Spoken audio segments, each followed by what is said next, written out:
इस शुभ दिन निकली थी भगवान श्री कृष्ण के मुख से गीता।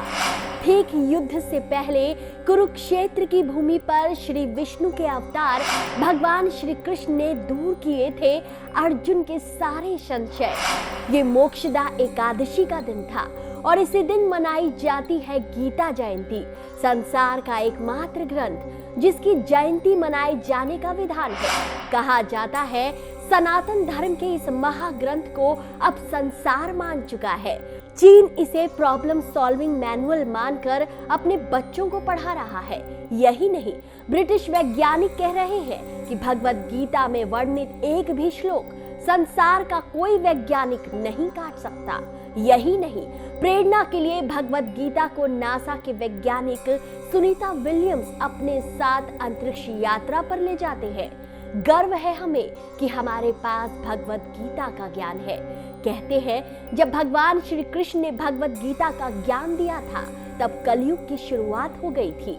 कलयुग में मनुष्य को जब न सही गुरु मिलेंगे न भगवान, तब यही गीता मार्गदर्शक बनकर काम करेगी, मानव का उत्थान करेगी। और ये बात आज सच साबित हो रही है। इसलिए कहा गया है जो भी साधक गीता जयंती को भगवत गीता का पाठ करेगा, भगवान श्री कृष्ण का ध्यान करेगा, वो ही केवल मोक्ष का भागी बनेगा। तो चलिए जानते हैं कि आखिर कब है गीता जयंती और क्या है इस दिन का महत्व। साथ ही जानेंगे भगवत गीता के अंदर वर्णित उन 4 श्लोकों के बारे में जिनमें आपके जीवन का मूल मंत्र छिपा है। दोस्तों, 3 शुभ योगों शिव योग, सर्वार्थ सिद्धि योग और रवि योग के महासंयोग में इस बार गीता जयंती मनाई जाएगी।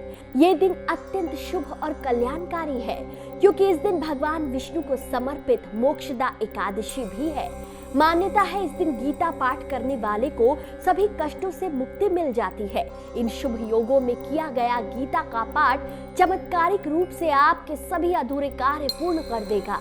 महाभारत के दौरान कुरुक्षेत्र के युद्ध में भगवान श्री कृष्ण का अर्जुन के सभी प्रश्नों के उत्तर देना संदेश देता है कि कोई भी काम करने जाओ तो मन में संशय कभी मत रखो, नहीं तो असफल हो जाओगे। तो चलिए हम कोई संशय नहीं रखेंगे और आपको बताते हैं कि पंचांग के अनुसार मार्गशीर्ष मास के शुक्ल पक्ष की एकादशी 22 दिसंबर 2023 को सुबह 8:15 से शुरू होकर 23 दिसंबर 2023 को सुबह 7:10 तक रहेगी। इस दिन गीता जयंती मनाई जाएगी। मान्यता है इन शुभ योग में गीता का पाठ और भगवान श्री कृष्ण की पूजा करने वालों के सारे काम सफल होते हैं और मोक्ष का रास्ता भी आसान हो जाता है। इस दिन 3 शुभ योग बन रहे हैं। 22 दिसंबर 2023 सुबह 11:11 से अगले दिन 23 दिसंबर 2023 सुबह 9:08 तक शिव योग रहेगा, जबकि सर्वार्थ सिद्धि योग सुबह 7:09 से रात के 9:36 तक रहेगा। तीसरा और महत्वपूर्ण योग रवि योग सुबह 7:09 से रात के 9:36 तक रहेगा। आपको बता दें कि गीता में कुल 18 अध्याय और 700 श्लोक है जो स्वयं श्री कृष्ण के मुख से निकले हैं। इन सभी श्लोकों का इस दिन अवश्य पाठ करना चाहिए। संभव ना हो तो केवल 18वें पाठ को आत्मसात और अनुसरण करें। इस दिन सुबह स्नान करके स्वच्छ होकर श्री कृष्ण को पीले रंग के फूल और पीले वस्त्र अर्पित करें और ओम क्लीम कृष्णाय वासुदेवाय नमः मंत्र का जाप करें। इस दिन मंदिर में केले का पेड़ अवश्य लगाएं।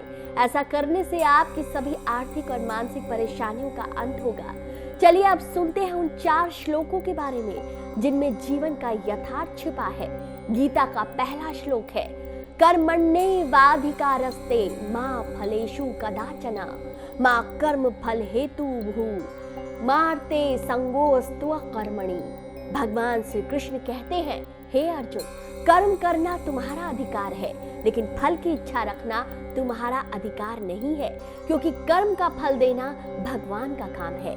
दूसरा श्लोक है चिंतया जायते दुखम नान्यथेति निश्चयी तया हीनः सुखी शांतः सर्वत्र गलिता स्पृहा।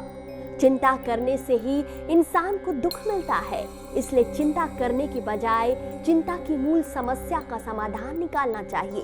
तीसरा श्लोक है ध्यायतो विषयान् पुंसः संगः तेषु उपजायते संगत संजायते कामः कामः क्रोधाभिजायते। भगवान श्री कृष्ण कहते हैं, हे अर्जुन, किसी भी चीज के बारे में अधिक सोचने से इंसान को उससे लगाव हो जाता है।